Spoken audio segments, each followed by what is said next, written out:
তার পুরো নাম Neymar da Silva Santos junior, বাবার নাম নেইমার সিনিয়র। তিনি ছেলেকে আদর করে জুনিনহো বা জুনিয়র বলে ডাকেন। বাবা নিজেও ছিলেন একজন ফুটবলার, কিন্তু সেভাবে বড় কিছু করতে পারেননি। স্বপ্ন দেখতেন ছেলেকে দিয়েই পূরণ করাবেন ব্রাজিলের জাতীয় দলের খেলার স্বপ্ন। ছেলেকে বড় করে তুললেনও সেইভাবে। শিশু নেইমার হাঁটতে শেখার আগেই ফুটবলে লাথি মারা শিখে গেলেন। আর একটু বড় হলে বাবা তাকে নিয়ে গেলেন খেলার মাঠে, কিন্তু ফুটবল খেলতে নয়, ফুটসাল খেলতে। ফুটসাল হচ্ছে ইনডোরে কম খেলোয়াড় নিয়ে ফুটবল।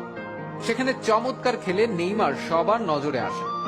সবাইকে পাশ কাটিয়ে বল পায়ে জাদুকরী দক্ষতায় মন্ত্রমুগ্ধ করে রাখতেন তিনি দর্শকদের। স্বপ্ন পূরণের পথে প্রথম সাফল্য আসে যখন মাত্র 11 বছর বয়সে ব্রাজিলের শীর্ষস্থানীয় ক্লাব সান্তোস যুব দলে খেলার সুযোগ পান তিনি। 2009 সালে মাত্র 17 বছর বয়সে পেশাদারী ফুটবল ক্যারিয়ারের সূচনা ঘটে। সে বছরই সেরা খেলোয়াড় হিসেবে অ্যাওয়ার্ড জিতে নেন তিনি।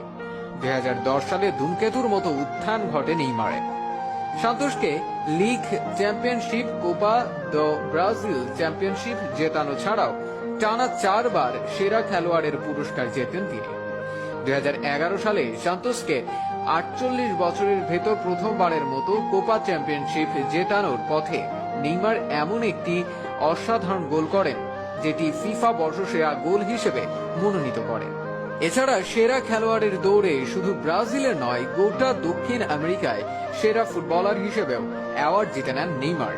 মজার ব্যাপার হচ্ছে, নেইমারের ক্যারিয়ারের গতিপথ একদমই ভিন্ন হতে পারত, কারণ তার বয়স যখন মাত্র 14 বছর, তখন খোদ রিয়াল মাদ্রিদ থেকে তার জন্য মোটা অঙ্কের বেতনের প্রস্তাব আসে। কিন্তু সান্তোস তাদের এই অসামান্য প্রতিভাধর খেলোয়াড়টিকে হাতছাড়া করতে রাজি ছিল না। তাই তারা রিয়াল মাদ্রিদের চেয়েও বেশি বেতন দিয়ে নেইমারকে রেখে দেয় নিজেদের কাছে। এই বিশ্বাসের প্রতিদানে নেইমার প্রত্যাশার চেয়েও বেশি সাফল্য উপহার দিয়েছেন সান্তোসকে। কিন্তু সান্তোস আর কতদিন নেইমারের মতো এত